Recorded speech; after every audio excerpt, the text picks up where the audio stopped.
Je remercie Dieu pour sa grâce, pour tout ce qu'il a fait pour ma vie et ce qu'il a fait aussi dans vos vies. Voilà. Chaque fois que je viens devant le peuple de Dieu, j'ai l'habitude de répéter ces phrases, juste pour expliquer que je ne suis pas mieux que vous autres. Voilà. Ce n'est que par la grâce de Dieu que je suis devant. En fait. Voilà. Ce matin, je ne suis pas venu tout seul. Comme d'habitude, nous avions commencé à construire notre bibliothèque. Oui. Voilà, ce matin, j'étais en train de réfléchir sur quel livre j'allais vous apporter. Amen. Mais comme depuis mon village, j'avais entendu dire qu'il y avait un vent de mariage qui secouait un peu notre communauté. Et hier encore, on était tous dans les fleurs et une vague d'amour. Voilà, donc j'ai pensé à vous rapporter un livre sur le mariage. Noces sacrées, écrit par un Ivoirien. Se dit oui, je le veux pour toute la vie. Voilà. Ça va vous intéresser. Vous mettrez ça dans la bibliothèque que vous pourrez consulter. J'ai été invité à relire ce livre et ça m'a beaucoup plu parce que le pasteur m'a fait une grande surprise. Lorsque je suis allé acheter l'exemplaire, habituellement ceux qui relisent les livres ne vont jamais acheter les exemplaires. Et moi j'ai acheté l'exemplaire pour soutenir aussi le pasteur. Et il écrit quelque chose à l'intérieur, je vais vous le lire, pas pour me glorifier, mais juste parce que j'ai une histoire évangélique à vous dire après. Amen. Comme d'habitude. Dans la dédicace, il écrit « Il me faut à nouveau rappeler que ce livre est un rayonnement conjugué par le pasteur Guy-Rémy Pambou, de la servante de Dieu prédestinée Django Guessan et du prédicateur Pierre-Benoît Tasse. Leur esprit éclairé ont déposé dans chaque phrase de ce manuel une résonance sacrée et avisée, reflet authentique d'espérance et d'assurance pour bâtir convenablement des mariages. » Voilà, ça m'a fait un peu rigoler parce que il y a eu quelques années, on m'avait un peu lancé une vanne grave, un peu mon frère, en me disant que vas-y, avec ton mariage, tu iras encore écrire des livres sur Amazon. Voilà, leur dire la vérité sur cette affaire de mariage. Et moi, j'ai répété parce que c'était pour me... Comment dire ça? C'était pour m'insulter, quoi, pour me persécuter. Et moi, j'ai répondu, c'est pas grave, il n'y a pas de problème, j'irai raconter aux gens comment on rate les mariages. Donc, voilà le livre, je vous le laisse. Merci. Vous permettez que j'ouvre mon cahier? Oui. Ok, merci beaucoup. Voilà. Je suis très heureux aussi de participer aujourd'hui à la parole parce que le sujet il est très intéressant et vous l'avez dans le feuillet que vous avez reçu. Et il est d'autant plus d'actualité en ce jour où nous sommes, j'allais dire, beaucoup orientés dans l'évangélisation et je dirais dans le remplissage des églises. Et je vais vous donner aujourd'hui, à travers la parole, 3 canevas qui permettent d'exposer exactement la voix de Dieu. Exposer, ça veut dire enseigner la voix de Dieu. Voilà. Guéris-moi, Seigneur, non, guéris-moi, Éternel, et je serai guéri. Sauve-moi, et je serai sauvé, car tu es ma gloire. Quand j'ai lu ce verset, j'ai été bouleversé. Bouleversé parce que j'ancrais dans les pleurs de Jérémie. Et bouleversé aussi parce que cela me rappelait quelque chose de ma propre vie. Guéris-moi, Éternel, et je serai guéri. Je me rappelais des jours où je pleurais sur ma couche. Je le dis pour moi, je dis moi Pierre Benoît, mais je pense que vous aussi, qui avez été brisés, qui avez été secoués par la vie, qui avez suivi, je dirais, beaucoup de vicissitudes, comme on dit en gros français, de la vie brisée. La vie ne vous a pas fait de cadeaux. Vous avez sûrement lancé vers l'Éternel certains pleurs.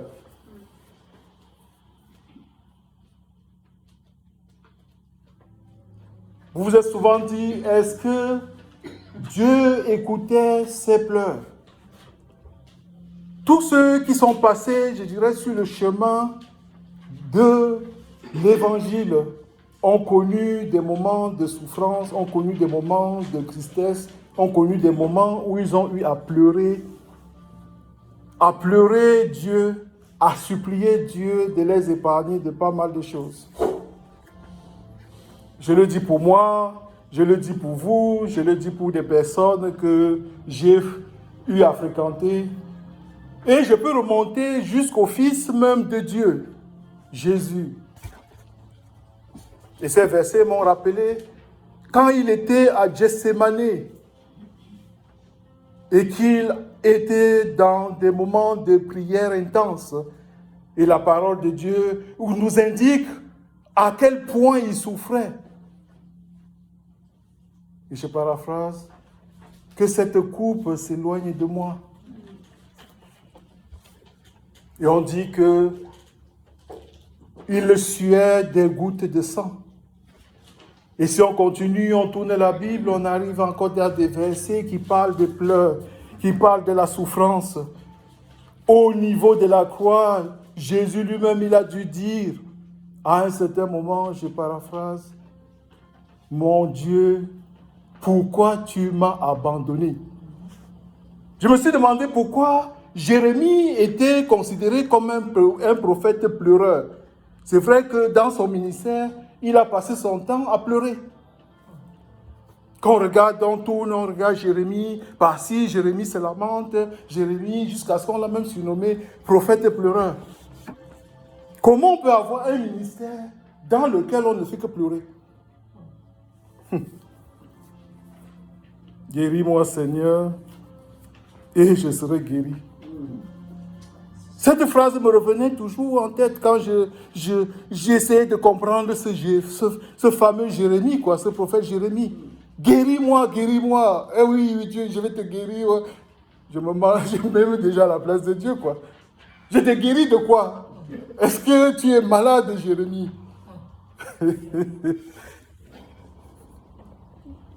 J'ai réfléchi, j'ai analysé, j'ai tourné à droite, à gauche. Les gens diront que dans cette prière de Jérémie, dans cette guérison de Jérémie, il faut voir deux volets. Un volet de réflexion par rapport à l'humain et un volet de réflexion sur la guérison de Jérémie par rapport à la vision de Dieu. Si on regarde tout ce que Jérémie a fait, humainement, on dirait que Jérémie avait une maladie de cœur, quoi. Il avait une maladie de l'âme. Jérémie était en burn-out. Voilà, ça c'est le mot que les Français ils aiment bien. Il était en burn-out. Burn-out, je ne sais pas comment on prononce, mais moi, I don't know speak very well English, but burn-out, bon, vous avez compris. Épuisé émotionnellement. Parce qu'on ne peut pas te donner une mission, et c'est cette mission que Jérémie avait obtenue de Dieu. Va annoncer la destruction de Jérusalem. Va annoncer la destruction du temple si le peuple ne change pas. Associé au peuple, le peuple ne change pas. Jérémie ne veut pas qu'on détruise le temple, mais à force de dire des choses au peuple, le peuple ne tient pas compte. Et le peuple même vient jusqu'à se moquer de Jérémie, dont Dieu a dit qu'il allait détruire le temple, mais un est toujours là. Le temple est toujours là. Ah, j'ai pensé à ça, j'ai un peu rigolé. J'ai dit, ouais, cette affaire de destruction du temple, là, ça me rappelle quelque chose. Ça me rappelle quelque chose. Quand Jésus lui-même, il avait dit, détruisez ce temple et je le rebâtirai dans 3 jours. Vous voyez que ça ne vient pas de très très loin, cette histoire de destruction du temple.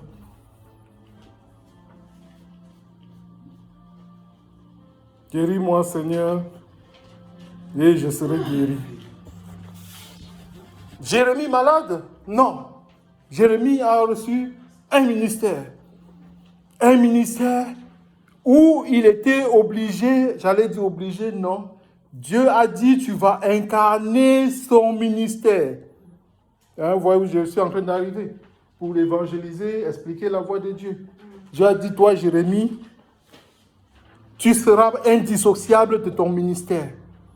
Or, ton ministère, annoncer la destruction. Or, pour annoncer cette destruction, il y a un certain, j'allais dire, un certain mouvement, un certain modèle que tu vas incarner à travers ce modèle. Il n'y a que 2 prophètes dans la Bible qui ont incarné leur ministère.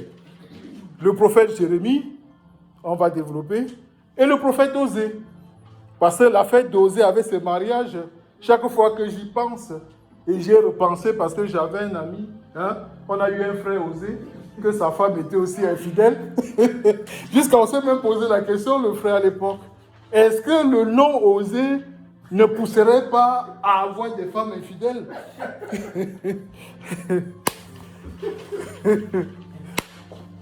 Jérémie incarnait le ministère.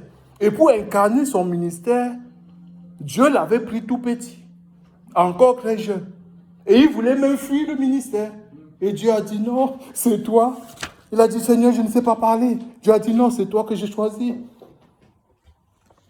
Depuis le sein de ta mère, je te connaissais. Je t'avais choisi. Comment tu vas fuir? Et Dieu avait pris Jérémie et lui avait dit, tu ne devras pas te marier. Jérémie a vécu solitaire. Il ne pouvait pas se marier. Il ne pouvait pas avoir d'enfants. Il avait 0 ami. Comment tu vas aller annoncer les destructions et avoir des amis? Il n'allait pas dans les fêtes. Il n'allait pas aux enterrements. C'est ça Jérémie. Et c'est ça son ministère. Et c'est comme ça qu'il montrait la voie de Dieu.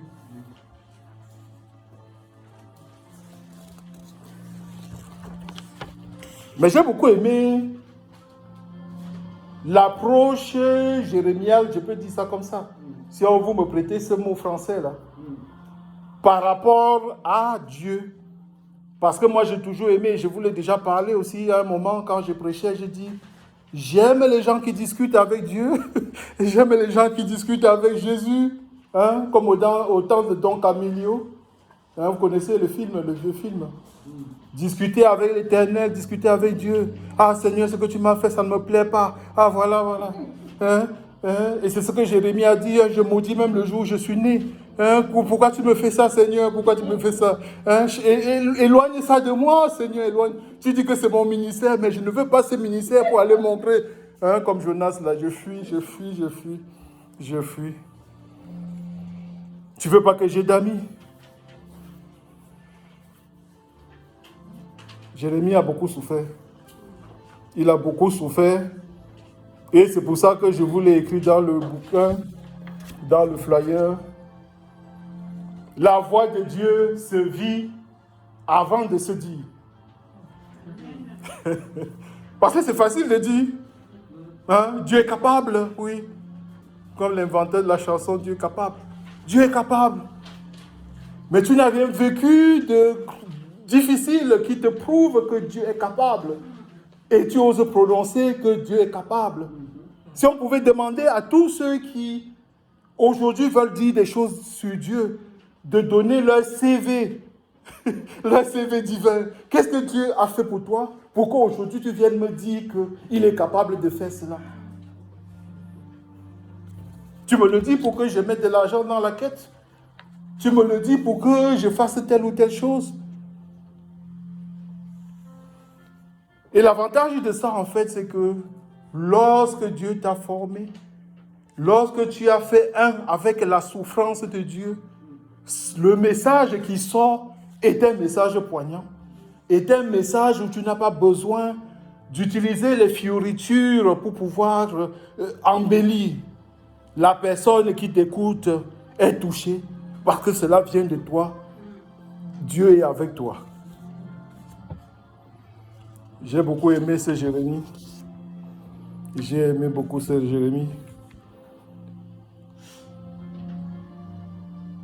Mais heureusement, je pense que à travers la vision divine de son ministère, il a dû comprendre qu'il n'y avait que Dieu seul qui pouvait faire quelque chose pour lui. Voilà, et il le dit. Mais il fallait qu'il soutienne son ministère, il fallait qu'il fasse son ministère. Et le ministère de Jérémie est l'un des ministères qui m'ont le plus touché à cause de l'omniprésence de Dieu. Il a donné des conseils en politique, on l'a accusé de traître. On l'a persécuté, on l'a battu, on l'a même mis dans les citernes, on a lynché. Voilà une approche de la manière, j'allais dire, d'apporter la bonne nouvelle aux gens, le véritable évangile de Dieu.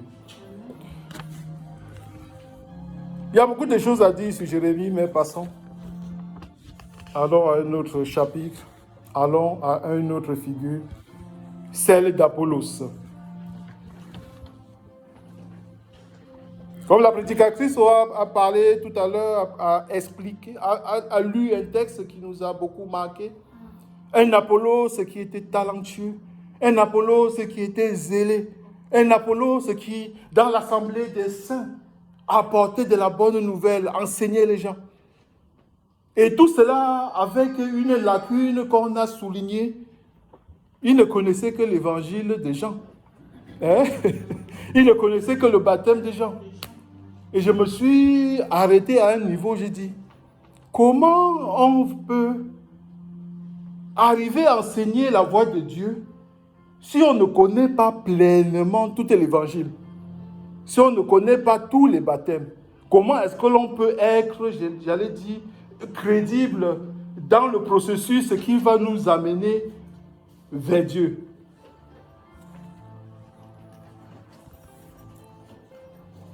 Comme je réfléchis de temps en temps et je me pose des questions, j'ai dit Apollos, ce qui enseignait le baptême des gens, qu'est-ce qui faisait véritablement que son enseignement soit différent? Et aujourd'hui que nous vivons, est-ce qu'il y a encore des Apollos en 2026? Est-ce que ça existe? C'était les questions que je me posais. Pourquoi ça posait un problème que Apollos ne soit pas pleinement, j'allais dire pleinement instruit, malgré son zèle, malgré ses connaissances? C'était une question que je me suis posée, ou plusieurs questions que je me suis posées. On va décortiquer ensemble, dans le seul but, comprendre comment on peut enseigner la voix de Dieu.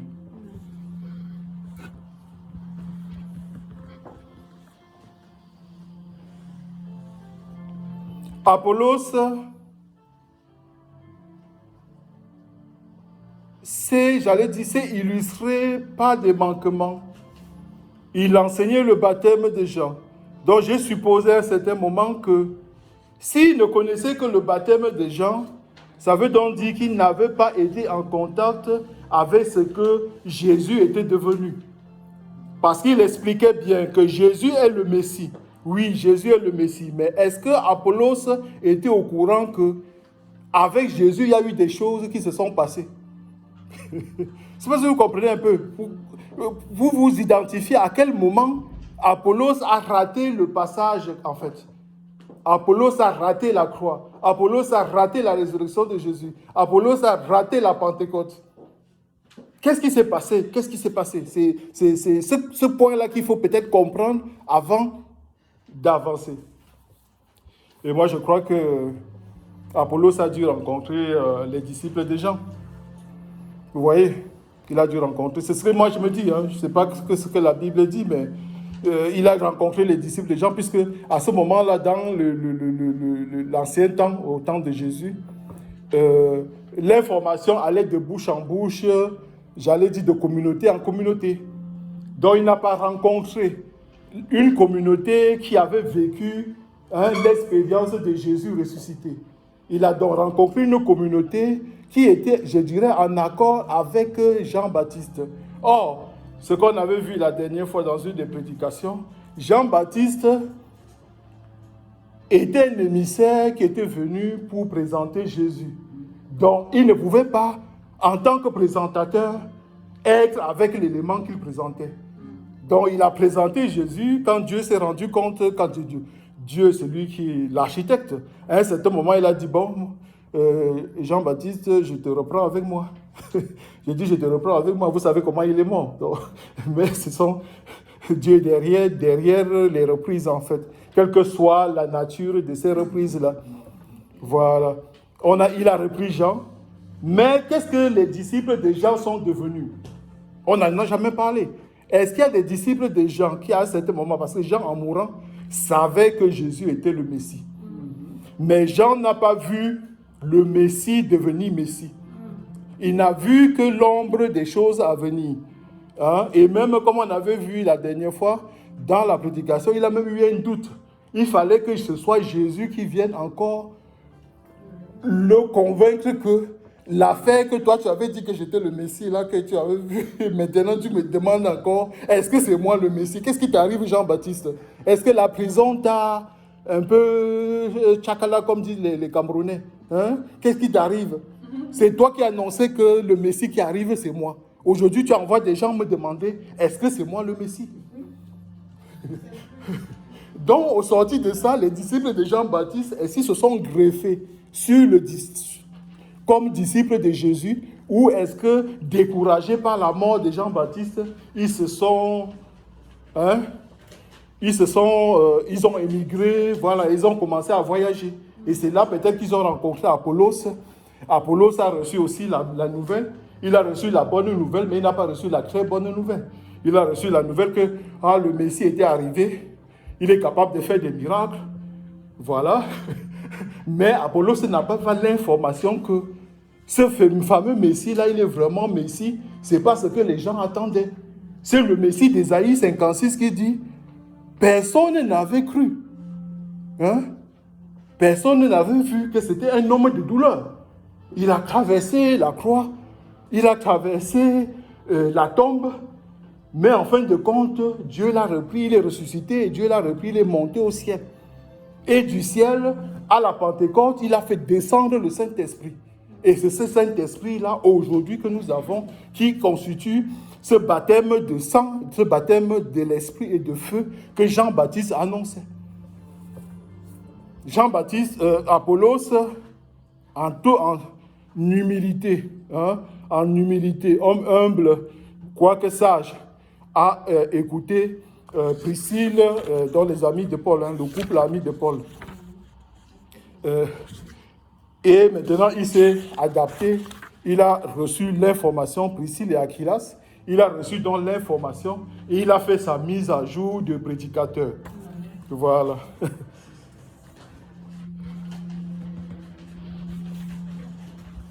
Voilà pourquoi aujourd'hui, suivre la voie de Dieu nécessite ces mises à jour, j'allais dire, quotidiennes. C'est ce qui nous manque, nous qui sommes, j'allais dire, prédicateurs, pasteurs, machin. C'est rare que j'arrive quelque part et qu'on me dise, ouais, tu sais, dans notre communauté, nous les pasteurs, on se réunit souvent, pour discuter de certains points théologiques, pour avoir cette précision, expliquer comment nous allons faire avec nos églisiers. Monsieur Thierry, docteur Niamien. Rares sont les églises qui tiennent compte de cette complémentarité. C'est vrai que tu tiens compte de la complémentarité et que tu es favorable à ce que les serviteurs fassent des mises à jour, mises à jour théologiques, mises à jour dogmatiques et mises à jour, je dirais aussi, pour comprendre, pour que chacun puisse comprendre quelles sont celles des données qui ont été enseignées à l'Église. On le faisait, tu m'as rassuré ce matin ensemble, on le fait. Vous discutez dans la semaine de ce que vous avez entendu le dimanche. C'est très, très important. C'est très, très important. Et je me souviens d'une affaire, peut-être tu te souviens pas, mais moi je me souviens. Une fois, on avait fait ça quand on était dans nos cellules, dans notre cellule. Une jeune sœur est arrivée. Hein? Le monsieur zélé, je ne sais plus si c'était moi ou c'était une autre personne, a parlé, démontré, monté par A plus B.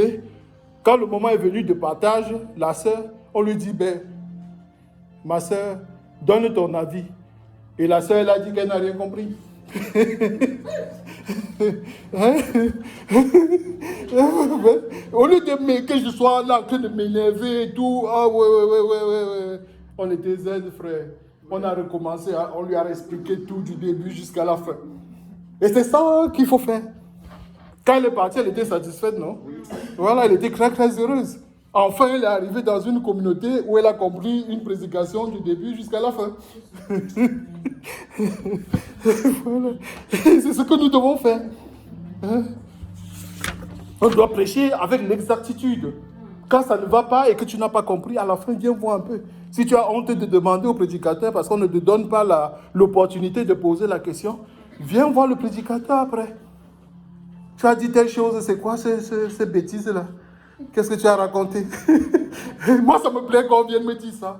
Tu as raconté des bêtises, Pierre Benoît. On va s'asseoir, on va discuter. On va discuter avec humilité.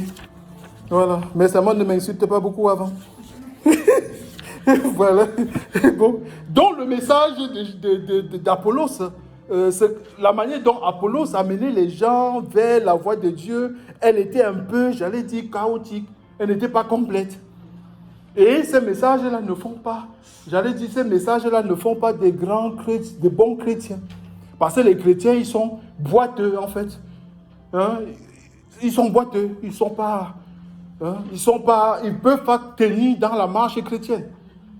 Il manque la croix. Hein? Il manque la croix, il manque la résurrection, il manque l'ascension, il manque la Pentecôte. Mais surtout l'œuvre de la croix. Quand aujourd'hui on prêche et on ne parle pas de la croix, c'est pour ça que tu vois à certains moments on dit les gens sortent des problèmes par-ci, par-là, tu te demandes mais qu'est-ce qui se passe? Qu'est-ce qui se passe? Parce que ceux qui sont censés amener les gens à comprendre la voie de Dieu n'expliquent pas tout. Peut-être qu'ils ne savent pas. Comme Apollos, à un moment, il ne savait pas. Donc il a donné ce que, comme dit la parole, on peut donner que ce que l'on a. Comme ce que l'on a reçu du ciel. Donc il donnait son affaire jusqu'à la partie de Jésus est le Messie. Oui, le Messie, qu'est-ce que ça veut dire le Messie? Hein? Qui aurait cru ce qu'on nous avait dit? Hein? Qui aurait cru? Et je vous ai démontré ça la dernière fois quand j'ai prêché. J'ai dit, mais lorsqu'on tourne à droite, à gauche, l'histoire de Jésus, à un certain moment, c'est incompréhensible en fait, parce qu'on attendait un roi, on attendait, je ne sais pas, un chef, un guerrier, on attendait pas quelqu'un qui allait venir mourir sur la croix. Donc c'est incompréhensible, c'était vraiment incompréhensible. Et pourtant, c'était ça. Et vous verrez, c'est bizarre parce que peut-être c'est un truc différent. Dans tous les passages qui montrent l'histoire de Jésus, beaucoup ne sont pas venus pour répéter que c'est Jésus qui allait souffrir. Hein? Est-ce qu'on a omis? On ne peut pas dire qu'on a omis. Peut-être c'est Dieu qui ne voulait pas que cette vérité émerge comme ça. Tout le monde est venu raconter, oui, vous aurez un roi, vous aurez un guerrier, vous aurez le sceptre ne va pas se détacher. Oui, on a présenté des choses, mais il fallait qu'on passe par la croix et qu'on arrive à cette affaire de résurrection et ensuite que le Saint-Esprit descende. Mais combien de pasteurs aujourd'hui qui sont dans la moitié de l'évangile veulent faire la reconversion? Combien de pasteurs aujourd'hui veulent se remettre en cause sur leur connaissance pour expliquer la voie de Dieu? On le voit aujourd'hui dans les implications qu'on se retrouve dans les églises. Hein? On a l'impression qu'on a évangélisé, mais l'évangélisation n'est pas allée au fond. L'évangélisation n'a pas touché, l'évangélisation n'a pas transformé, et pourtant remplit les salles. Voilà. J'avais un collègue dans une autre église, lui il était fort, il avait même un système scientifique pour évangéliser les gens. Un jour, les aînés l'ont appelé, on dit, mais explique-nous notre système là. Tu viens chaque dimanche et tu dis, chaque samedi ou vendredi qu'on prie, tu dis, ouais, j'ai touché 50 personnes cette semaine. L'autre semaine, j'ai touché 75 personnes.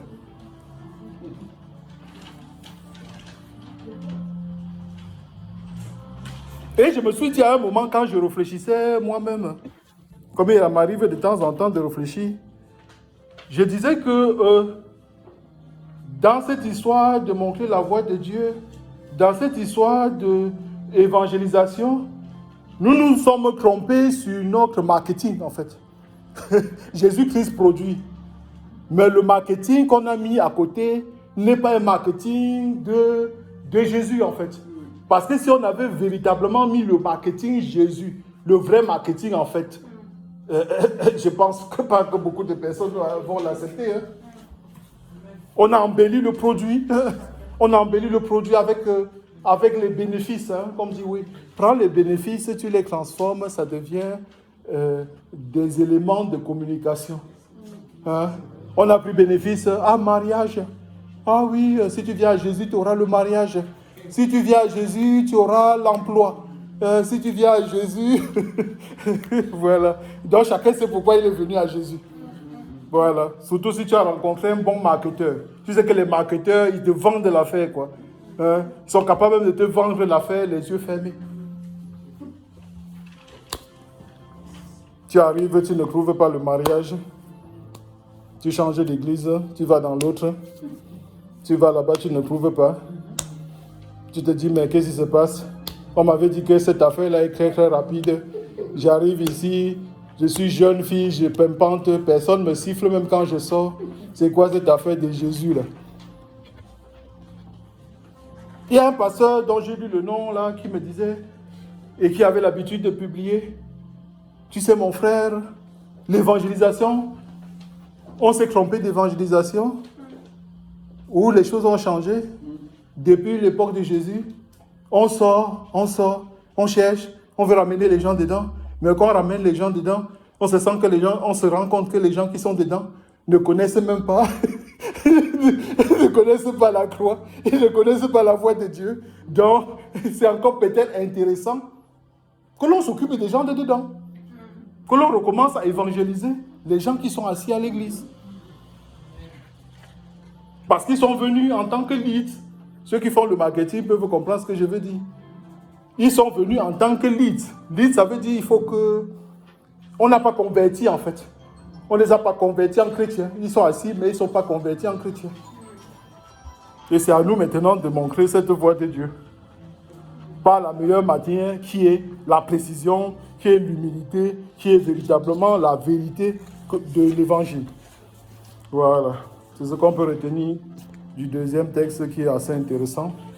Je peux creuser, mais je pense que je vais m'arrêter à ce niveau-là.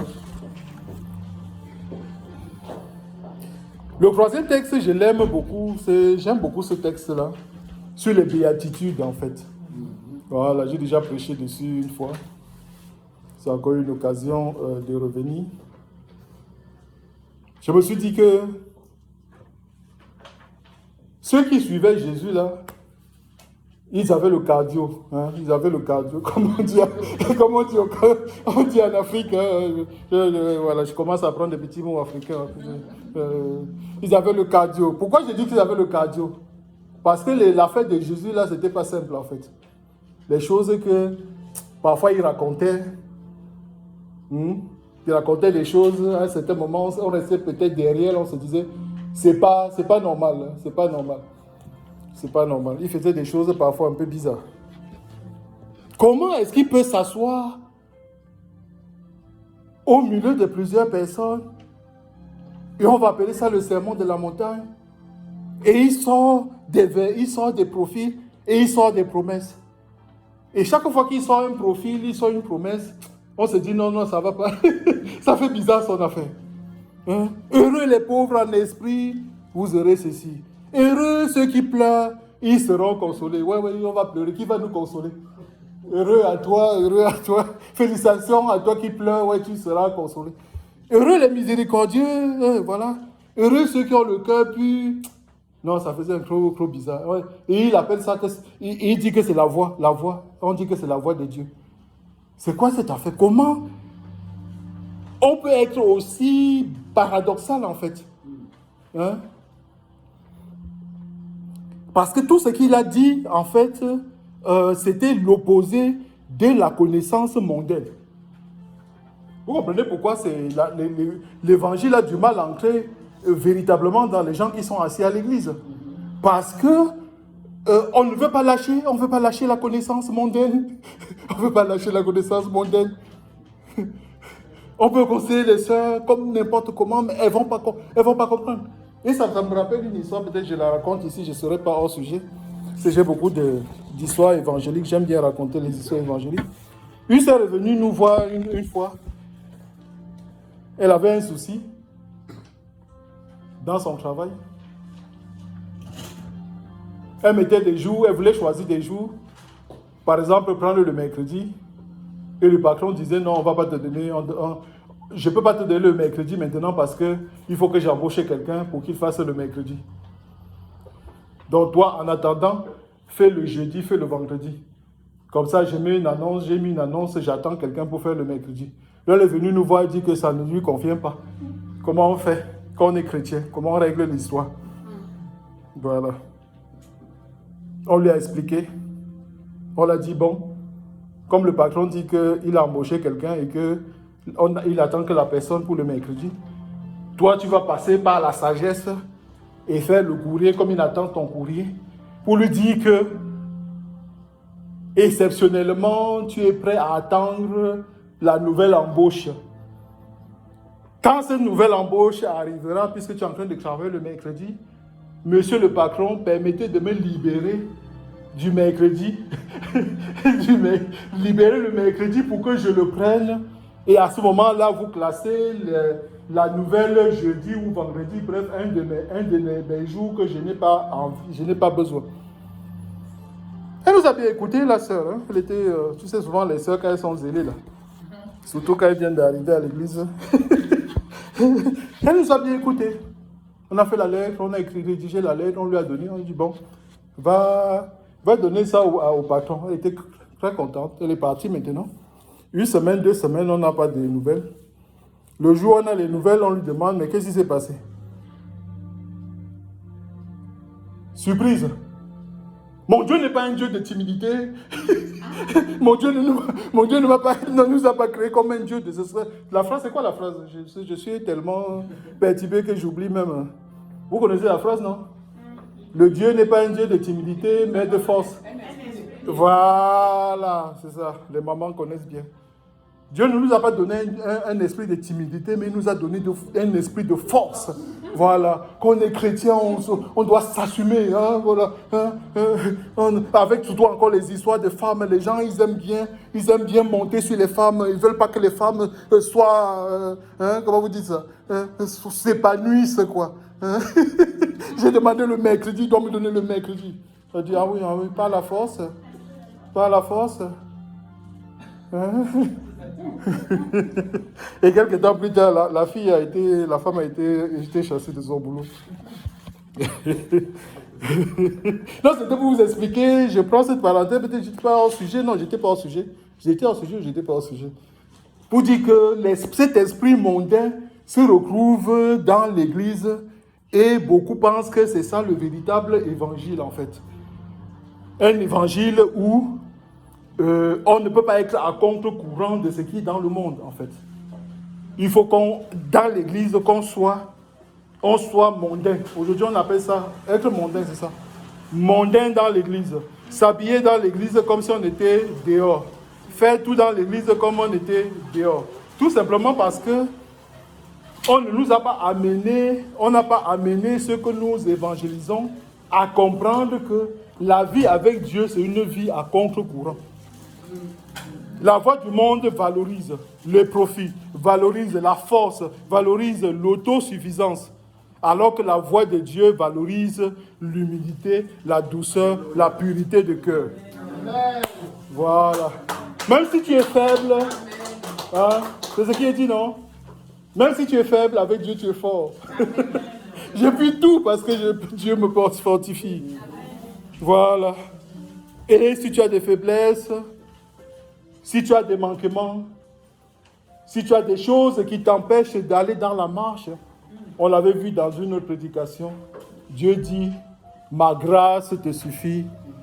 Voilà. Et vous connaissez la suite.